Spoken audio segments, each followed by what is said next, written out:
How you feeling a week out?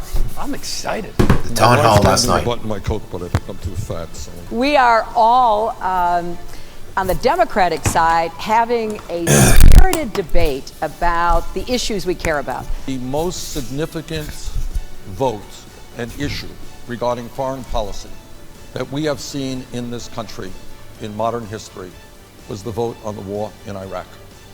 Hillary Clinton voted for the war in Iraq. First of all, I have a much longer history than one vote, which I've said was a mistake. Experience is important, but judgment is also important. But I think the American public has seen me exercising judgment in a lot of other ways. I am the only one of the three of us who has a track record, not of being a divider, but of bringing people together to get meaningful things done. So I have a really long history of taking on all kinds of inequality. And when I went to Beijing in 1995 and said human rights were women's rights and women's rights were human rights, that was a statement about inequality. But just to be clear, you are going to raise taxes to do this. Yes, we will raise taxes. Yes, we will. And you have to have somebody who is a Of course, they're a Democrat. They're going to raise taxes. proven fighter. I think You're not a look proven at my fighter. record in terms of fighting for women's rights. I think there are very few members of Congress who Let's ask Hillary how she did with fighting for women's You know what I rights. believe is the biggest issue? I like this guy for some reason, As O'Malley. a young person who has more time on this planet than I do, and that is climate change. Which of our Then previous he blows it with presidents climate has change. inspired you most and why? Sorry, President Obama. Sorry, Bill. Abraham Lincoln. Okay, look at what happened there. I can't hear myself talk now. That was some of the highlights from last night's debate. Sorry for that snafu. This is a one-man operation, and we have stuff like that happen. I do everything from the websites to the social media to the production of the show, the research. This is, I forgot to say, Francesco Abbruzzino after this earpiece issue. The show's uncensored, unedited, unscripted. Basically, I go out, I find some documents I want to talk about. We throw them out there and I opine.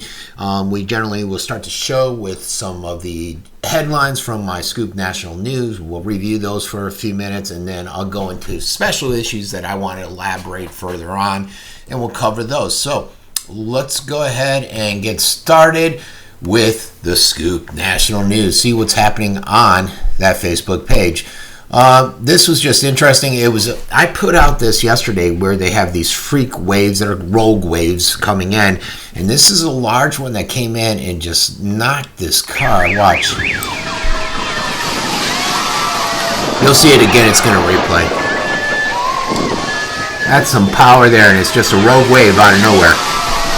Looks like an emergency vehicle. The guy's all right. The waves are measuring 5 meters in height. So you got to watch out for those rogue waves.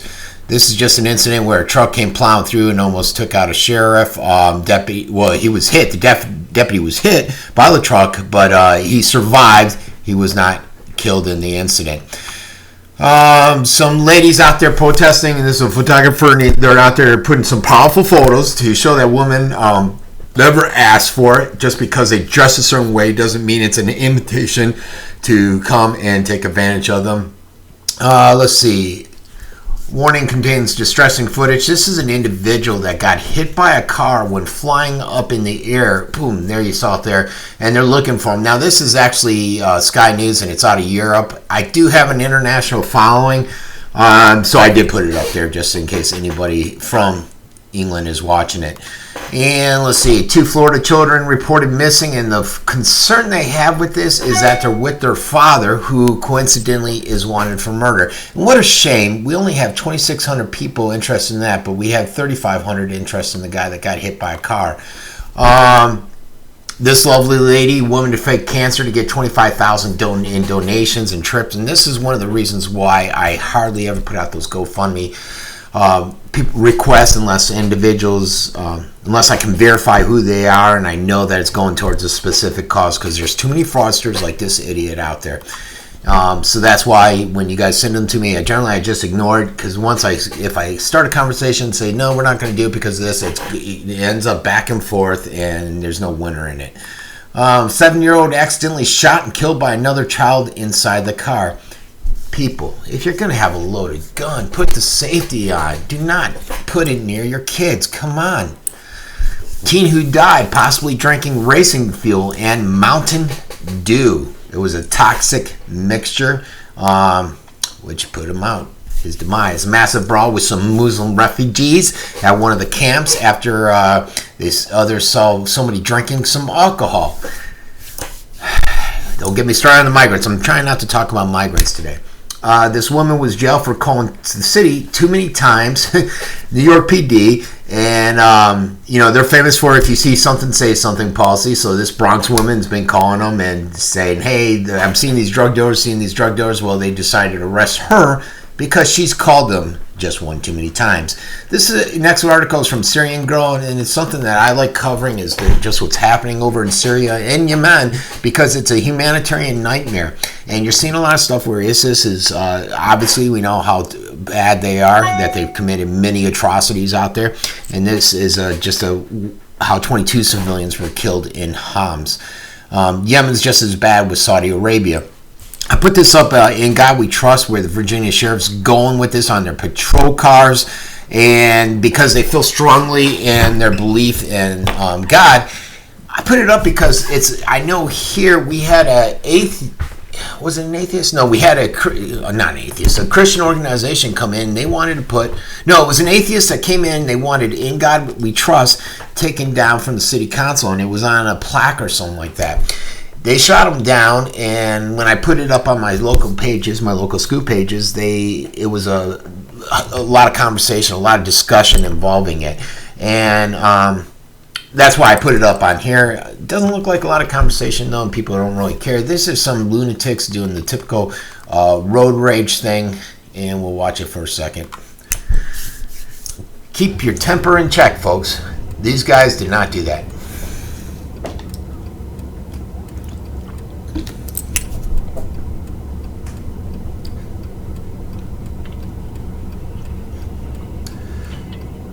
Look at that. These niggas wild. Should I go jump him? Nah. These niggas is lit. No, wait, chill. Chill, let me watch this shit. Alright. See this stuff every day. It amazes me. 9,000 people interested in that, but hardly anybody interested in the 2 kids that are missing. Men with more wives, and I believe this is over in England, are collecting bigger benefits than most individuals. So the suggestion is go on, get married, get more wives. Can you see it? Mom's friend takes a look at the ultrasound image and fixate on a peculiar figure. I see the figure in there, not sure what it is. I do see it though. 8-year-old fatally shoots brothers with mother semi-automatic in Tennessee. I'm not sure if that's related to the same story up above. Daycare punishing a 4-year-old girl, making her stand outside in 3-degree temperatures in Minnesota. What the hell is wrong with these people? Amazing there. Poor girl. They punished her, put her outside. Some witnesses passed by. They called the police. A travesty. A good story about some deputies here where they pulled money together to take care of a fire victim who was 11, took him shopping, and one of those feel-good stories out there. London schools being evacuated. I think it's a total of 12 of them over bomb threats. This comes a day after ISIS said you're next to New England. This story is about a family dog that was shot by police. The animal center said it's the largest settlement of its kind, and it basically came out to $262,500 for a family whose dog was shot by police officers. We recently had an incident like this too up here. Now, the guy has a checkered past. He didn't communicate any of that to me, but Northport shared it with me, the police department, afterwards. And they were going there with a warrant. For some reason, the pit bull came at the officer. The officer, for whatever reason, fell endangered. He shot the dog once. The problem is once the dog turned and started running away, he shot him 2 more times and ended up killing the dog. So Northport may have some issues that they're facing. I know the individual was pretty upset. Citadel punishes 14 cadets for their KKK-like photos. All right, they should have known better than that. I mean, to get in that Citadel, you got to be pretty intelligent. They weren't using their brains there. This is good. Some sweeping reforms where they won't put juveniles in solitary, and it's going to impact about 10,000 kids. Poor migrant worker, helper, beautiful young lady was stabbed by a migrant yesterday, Swedish Asylum Center. That's a travesty. All right, what else we got here? Florida man ambushes police officers during a car chase. You're seeing too much of this anymore, where individuals are going out and ambushing officers. It's a travesty. That's Stacey Dash story still in the spotlight. How she came out and said, look, we're all Americans. We don't need segregation. We need integration. The Detroit mayor, he came out and he said, this guy's got his own checkered past. He's been indicted. I think did some time in jail for his crimes. Basically, he said the Michigan lawmakers have known for a while about the Florida water crisis back to 2004 and did nothing about it. We'll skip that one. This is I remember? What's this guy's name?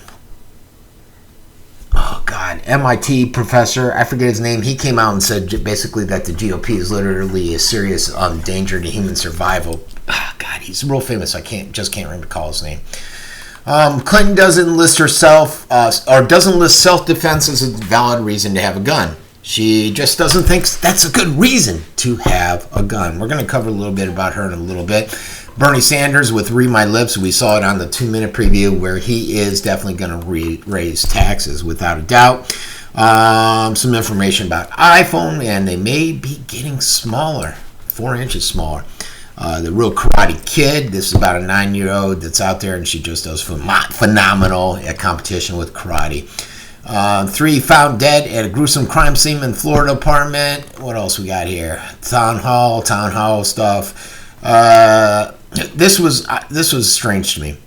It's a report, and I was listening to Fox News, and they seemed surprised by this. And I'm thinking, okay, you guys are a news agency. You cover this stuff all the time, and you're surprised by this. Why? I cover this like crazy. I've known about al-Nusra forever. Everyone knows they're Al-Qaeda linked. They used to be linked with ISIS, and they separated because they said ISIS was too extreme for them.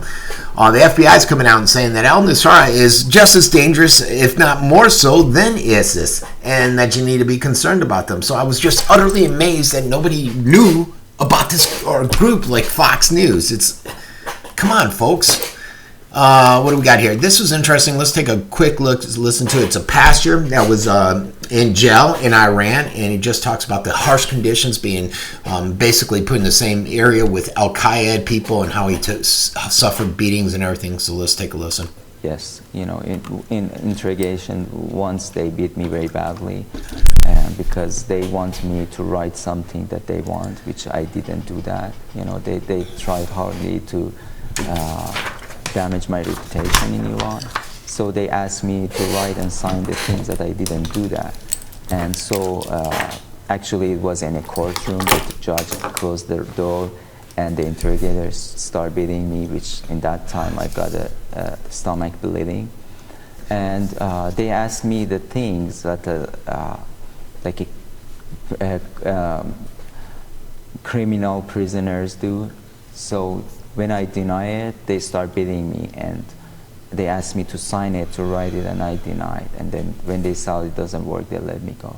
And beat you with their fist? Right. Was there other torture going on in the prison that you knew about, other forms? The other forms was when I was interrogated with my interrogator, he's told me that I'm going to do 3 things to you. First, I'm going to put you to with Al-Qaeda prisoners, and they're going to beat you to death, which he did later. And I was beaten with him to death, kind of. God saved me over there. The second thing was, he said to me, I'm going to send you to Rajaisha, which is a worse prison than Evin. And the third thing was the threat of death. And they said, when you finish your sentence and you go to US, we always follow you. And if you continue the thing that you did, we're going to kill you as the other pastor. All right, there you go. Sad, tragic, expected.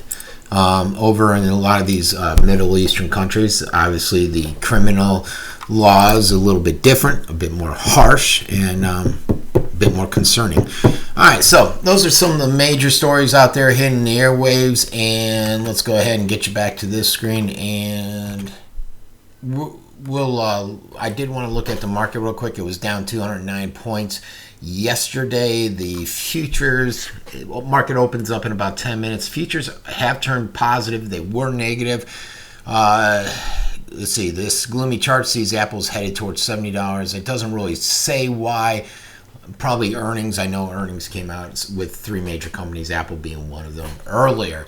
So we can take that down. I'm going to leave market up because we might check that a little bit later. Now, I'm going to start this off with a video, and this is Hillary Clinton coming in and denying paid speaking fees were meant to influence her. So we're going to talk a little bit about that. Let me get ahead and get it wired up for you, and we'll be right back. Whoops. You on Wall Street contributions, and including some paid speeches that you did for Goldman Sachs, among other banks. Let me ask you this. Why do you think one of these big banks paid you over $200,000 for a speech?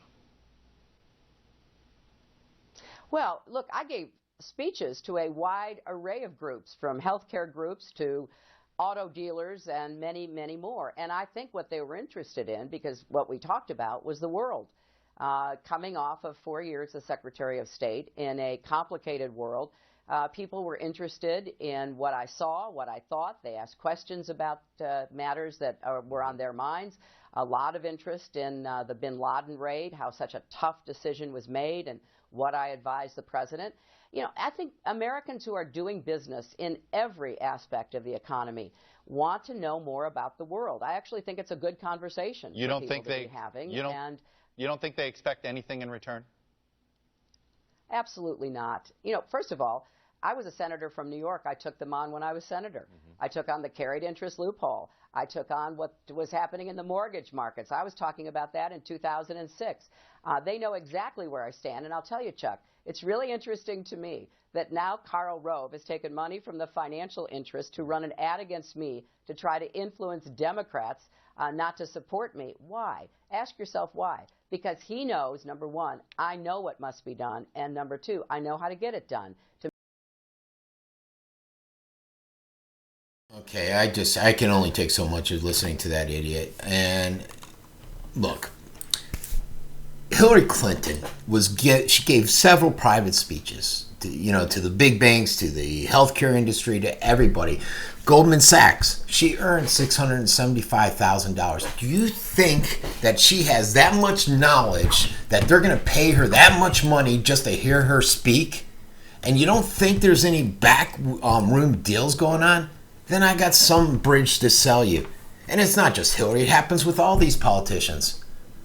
And the fact that has prompted, look, her disappearance. She had this appearance on Meet the Press, okay? She denied the accusations. When asked about the bankers, if they expect anything, she said, oh, no. Look, I give speeches, a wide array of speeches. They just come to see me because I'm so knowledgeable. Right. They didn't expect anything in return. Absolutely not. Right. And then she attempted to deflect the Wall Street ties over to the Republicans. She brought in Rove, and she's consistently attempted to avoid talking about any ties to Wall Street. And whenever she does, she seems to invoke the 911 thing into there. Oh, 911. And that seems to be her default position on any matter. I cut it out before she went to it, but she started talking about 911. And the fact is that Hillary preaches about standing up against regulations on big banks and financial sectors, and drones on about wealth inequality that's out there, when she's raking in thousands, if not millions of dollars from Wall Street donors. And outside these paid speeches, Clinton has also received large donations from Morgan Stanley, Citicorp, Goldman Sachs, JP Morgan, Chase. But you should forget all this in her thought, her train of mind. You should forget about all this because of 911. She'll invoke that. And when a reporter, I forget which operation it was, asked her about it the other day, she just smiled at him, gave him some crackled of a smile, and then just kept on walking on.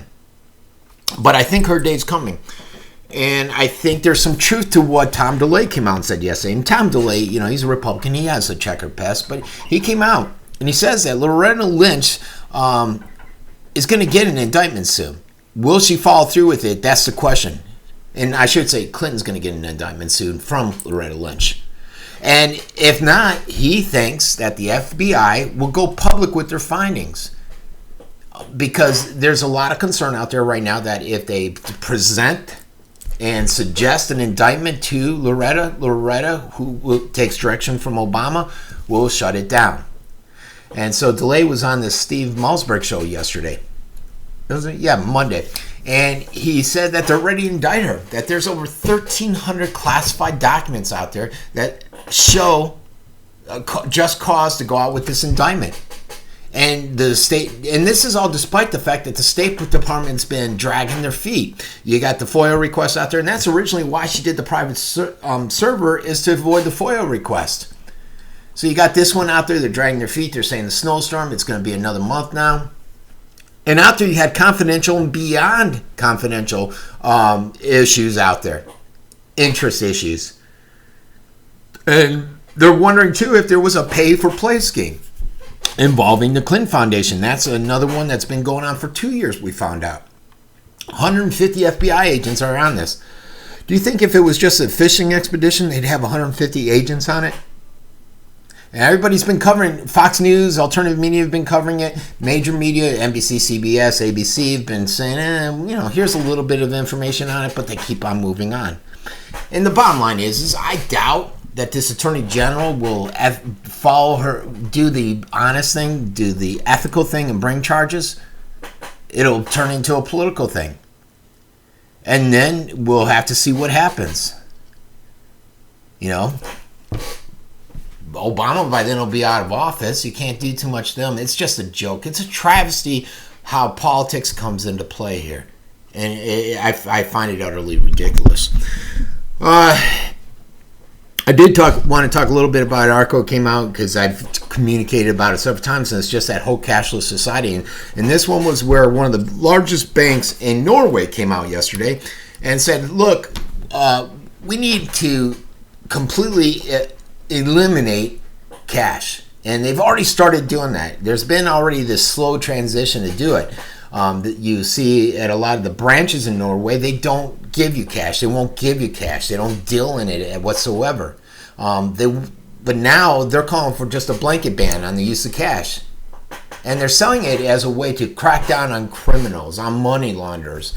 But in the end, the truth is that they want to be able to force everyone in society to use these banks. And why? Because they get to collect fees off the money, off the use of these banks, every transaction. And so it's essentially an agenda for them. And it's being driven by greed. But it's also a door to greater tyranny through the government. And as we see more aggressive moves towards this cashless society, we're going to see more tyranny because they can control you. The government can control you, better control you.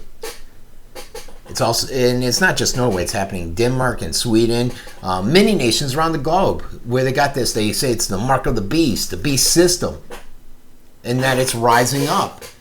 And you see it here in America too, to an extent.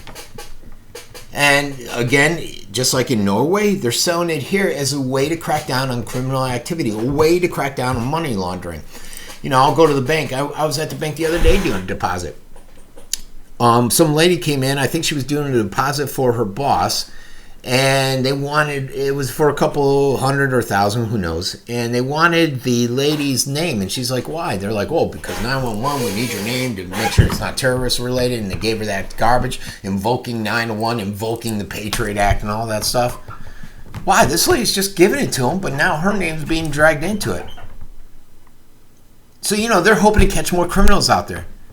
And many other reasons is that the government likes this whole concept. It would also mean, for the tyranny point, for the control point, it also mean that financial transactions wouldn't escape taxation.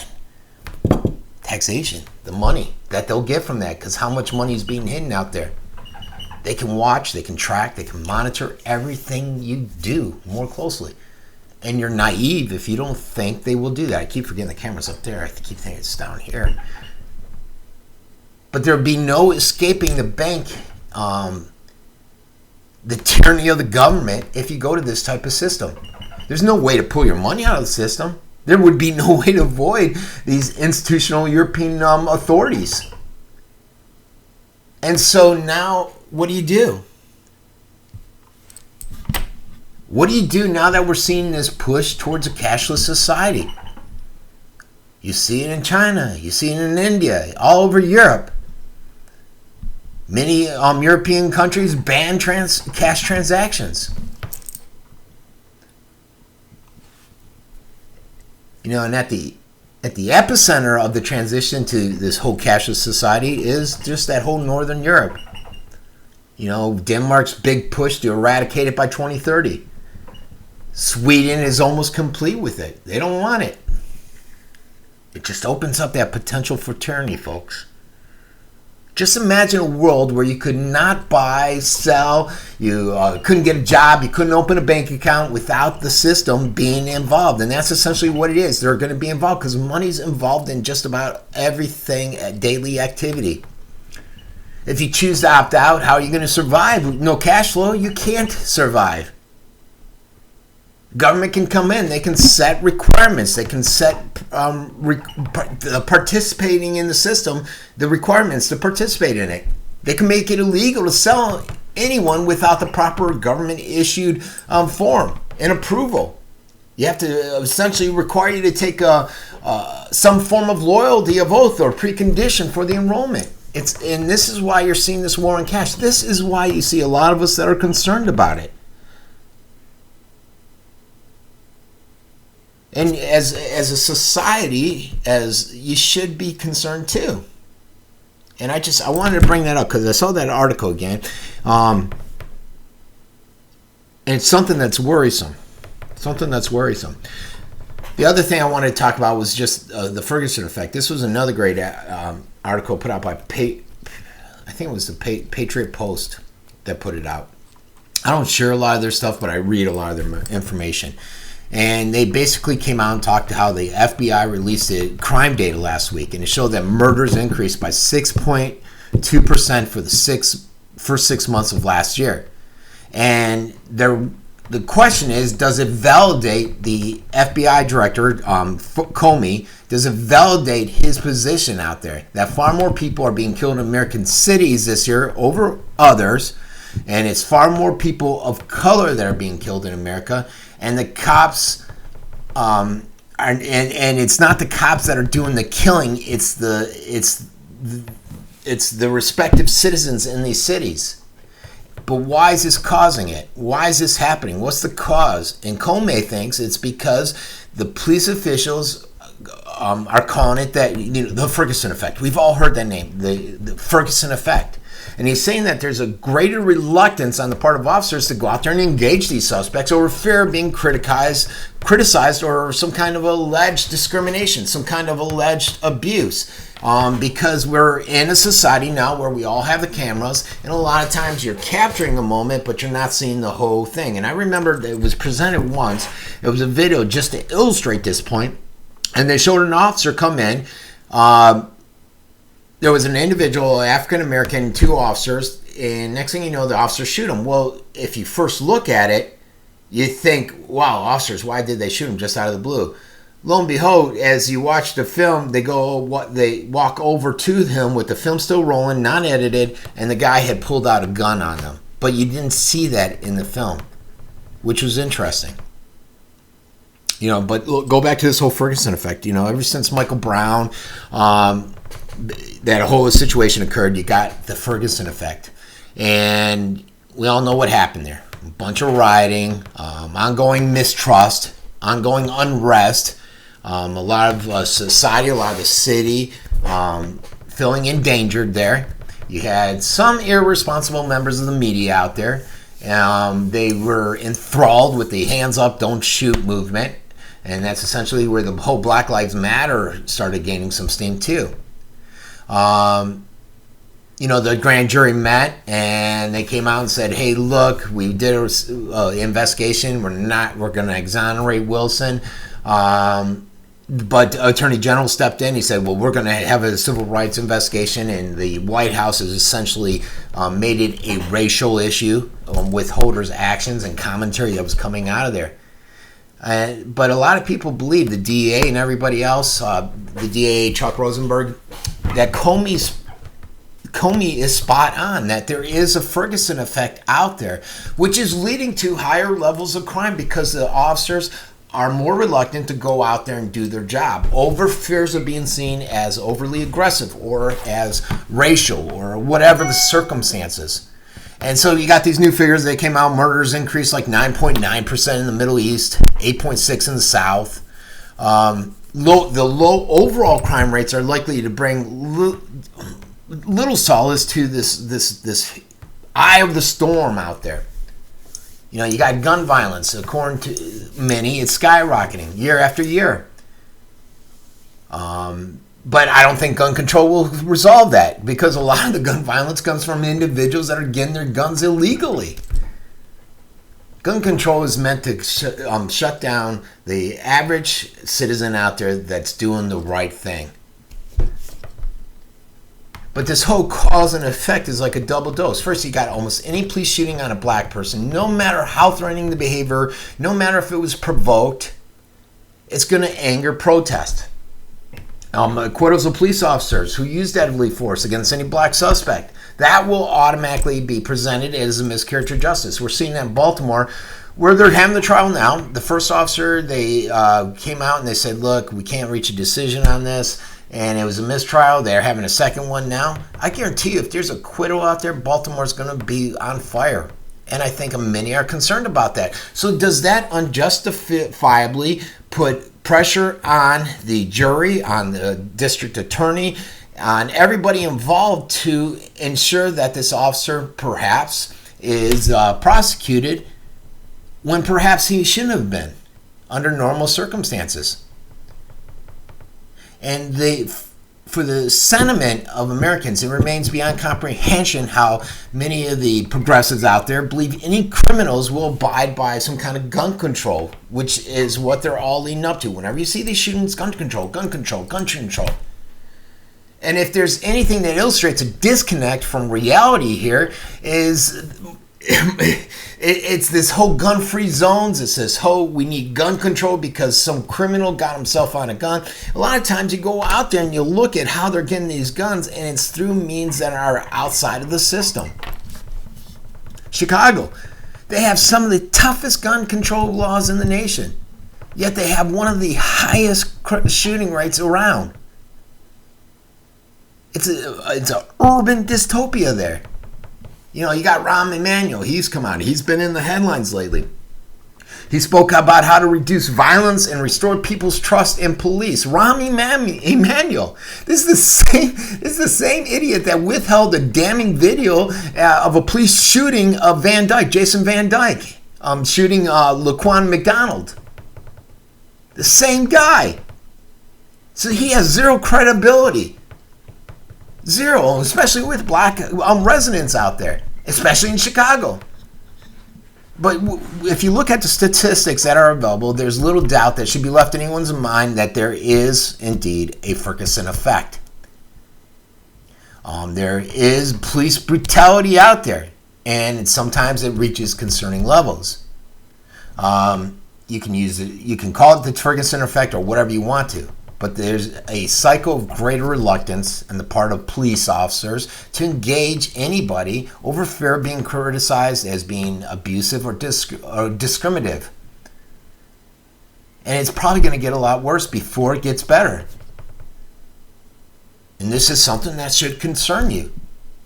And in the end, it will be the people themselves that decide whether this enabled police demonization coupled with racial polarization serves the best interest, which it doesn't.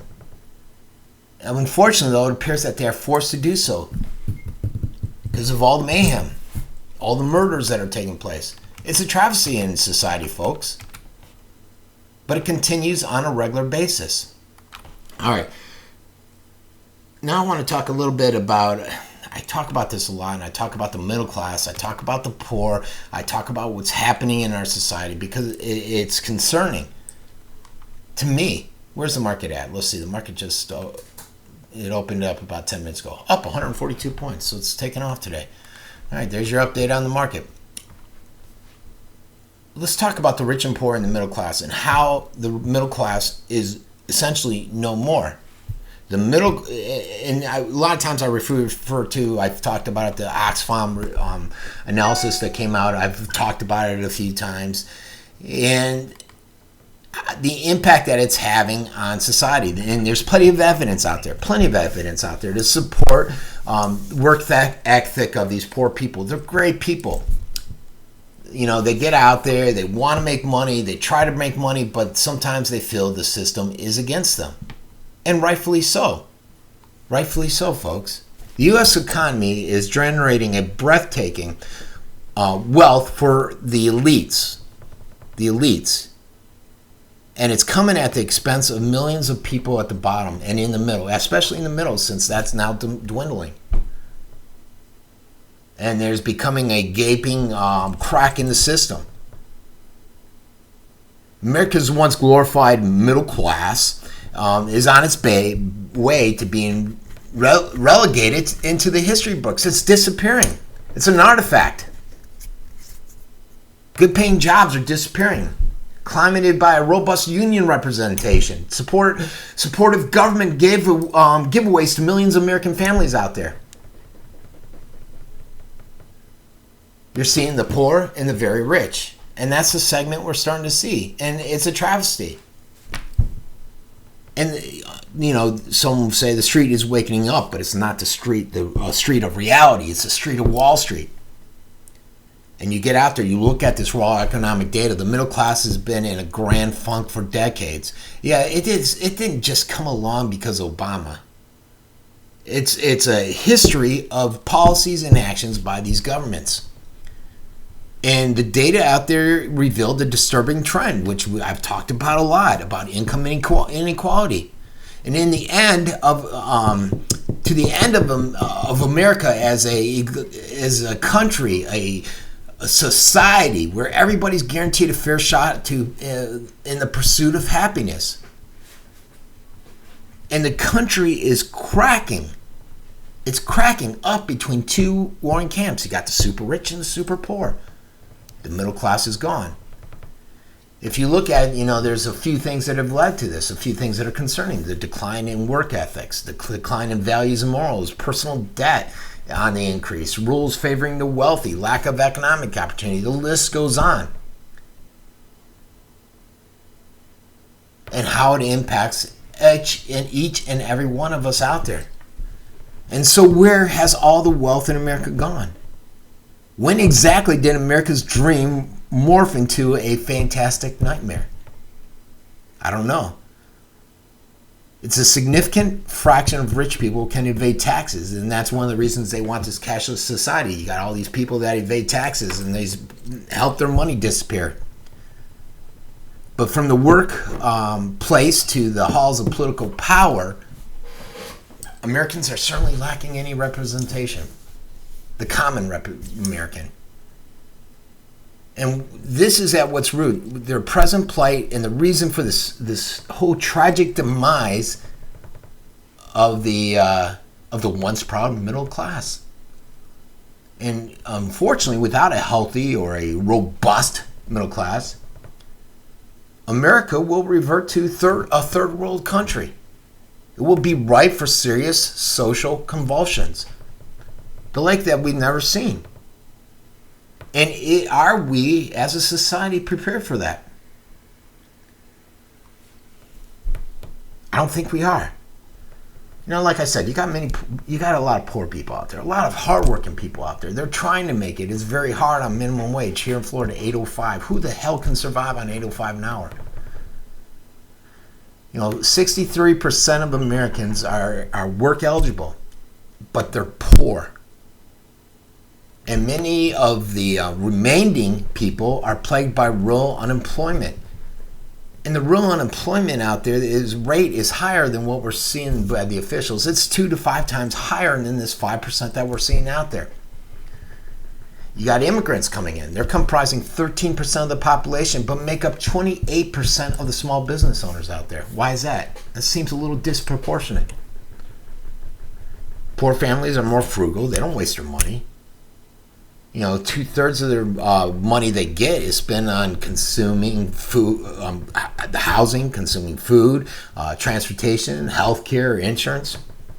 I sat down, I looked and crunched my monthly numbers, and I was amazed at how much is going out the door and how much I have to make for a family of 4 to survive.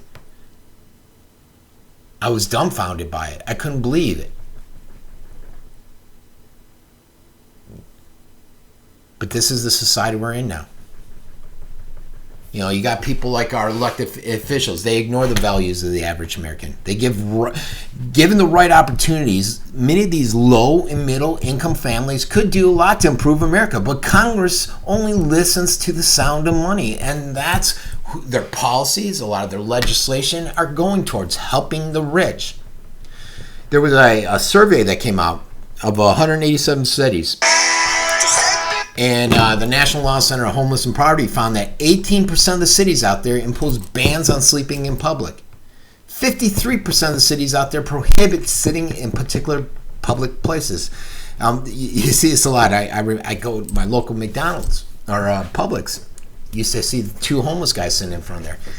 And I saw them leave. They weren't there anymore. And I found out what happened is the store owner said, you got to go because people don't like seeing the homeless here. We mentioned yesterday how the homeless in San Francisco, they're trying to get rid of them before the Super Bowl. And the homeless are feared by these upper class, by these snobs.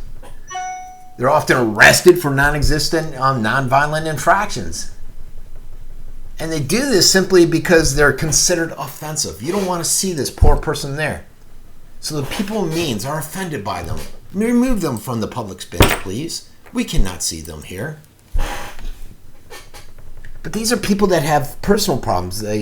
Society has failed to address some of their issues. They don't have the places to go to. They don't have the means to get it fixed. But you get legislation out there, and it's against these impoverished people. To come up with solutions, and we're battling this here with the homeless here in Sarasota. You got to come up with the money for shelters, emergency rooms, jail cells. You got to get all the politicians to agree. We had Morbit come here. He spent over 6 figures on this guy. Didn't really listen to one thing he said. He basically came in and told us what we already knew. But the problem is you couldn't get the counties and cities all to agree. You had a total of 4 cities in the county, and they just couldn't come to agreement on who's going to pay for it, where it's going to go. We don't want it in our neighborhood concept. We want to help the homeless, but not in our backyard. You got Congress out there. They found numerous occasions for supporting job-creating legislation, instead allowing American jobs to be outsourced to India, outsourced to Vietnam, to China. Over 83% of all benefits going to low-income people are for the elderly, the disabled, the working households. Only 1 cent of every food stamp dollar is used in a fraudulent manner, which may surprise many of you because a lot of people think the fraud is a little bit higher. But Congress continues to cut this stuff now. And they're doing it in the name of austerity. Spending on children program recently declined. And this is the first time it's declined in 20 years. And most of the democracy-killing emergency financial management schemes in the state of, in states like Michigan, have been directed towards the poor, the African-American communities. Just look at Flint. We saw cost-cutting measures taken there that led to poisoned water. And it's egregious what's been happening there. And what's really amazing is the fact that the government came out and said, oh, by the way, you need to pay us for this lead-tainted water that's causing Legionnaire's disease and everything else. And if you don't pay us, well, then we're going to have a problem. I'm amazed by it. And I think I covered Flint in a lot yesterday. And the concerns there and how politics has come into play and how everybody's trying to dance around it.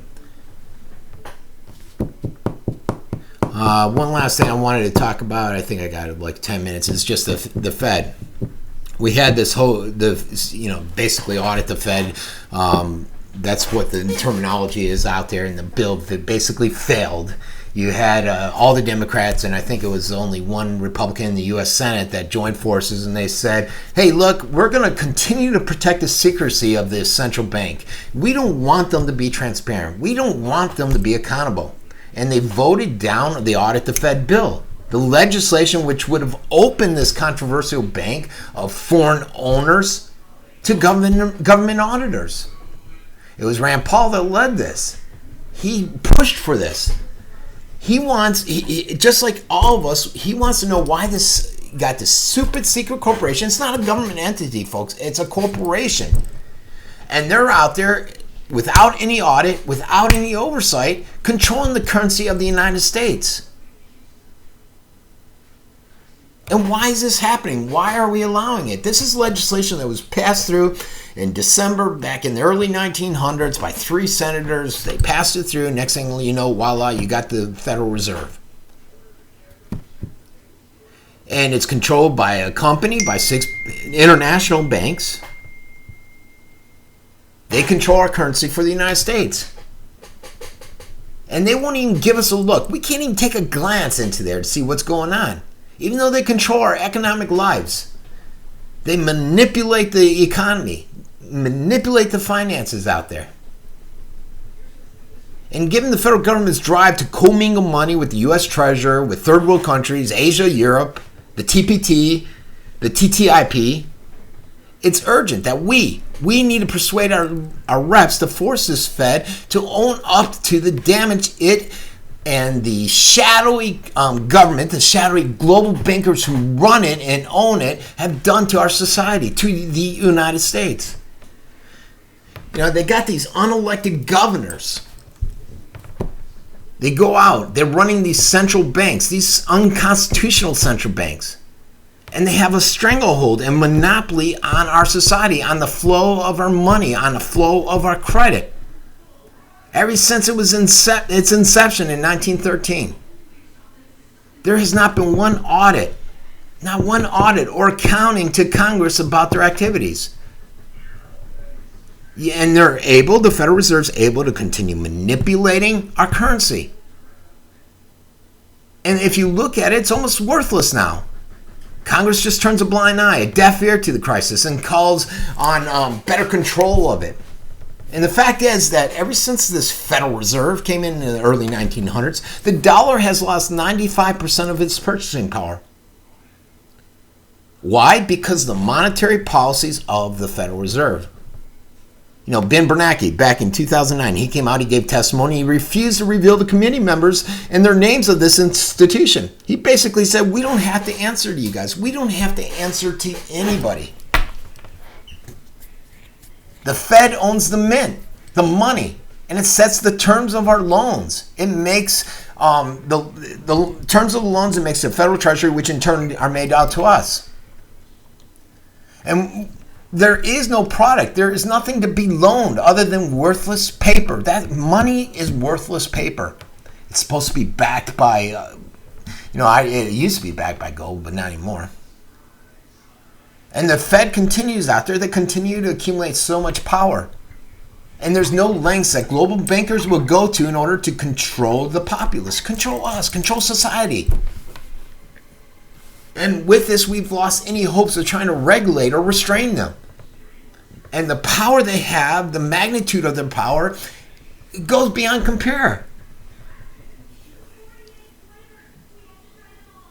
The fact that the past is a prologue, and if something isn't done soon to return power of coining money to the legislative branch, we're going to have issues. Because that's what the Constitution mandated. It mandated that the legislative branch coin that money, make our money, control our money. And until then, we're going to continue seeing this economic mayhem because the bankers and the elitists are in control there. And this is precisely why the men who drafted our Constitution empowered Congress to go out there and mint the gold and mint the silver. But we're not seeing that today. You know, ever since FDR ushered in his progressive policies that essentially ruined the country's economy and firmly planted the republic into the cornerstones of progressive ideology with a central bank, personal income tax, a slate of entitlements, Social Security, Medicare, we've become more and more dependent upon the government and this Federal Reserve. And historically, nations that have run the kind of debt that we're running, accumulated the kind of debt that we're running, have run into a trap. And the only reason we've been able to avoid any disaster, financial disaster, is the fact that we are the reserve currency and we can just print our way out of it. But we will not. There's moves now to get rid of us as a reserve currency. We just saw moves with China. What is it? The Brinks. I think it's called Brinks Bank with Russia, Brazil, and everybody. India. And the hope is that the people, my fellow citizens, will break the printing press and force sound monetary policies to come out of this group. Force some control over this Federal Reserve.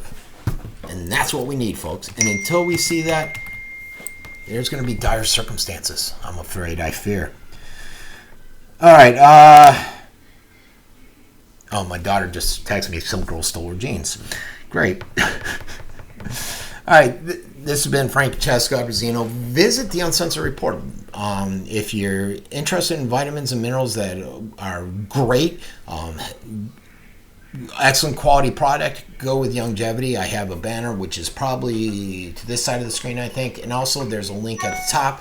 Just click that. Make your purchase. It'll go to helping the show because right now basically the show makes nothing.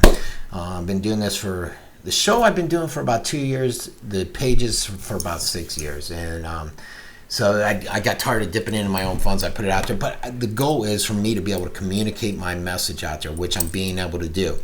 So everybody have a great day. I will see you tomorrow. This has been Francesco Abbruzzino with the Uncensored Report.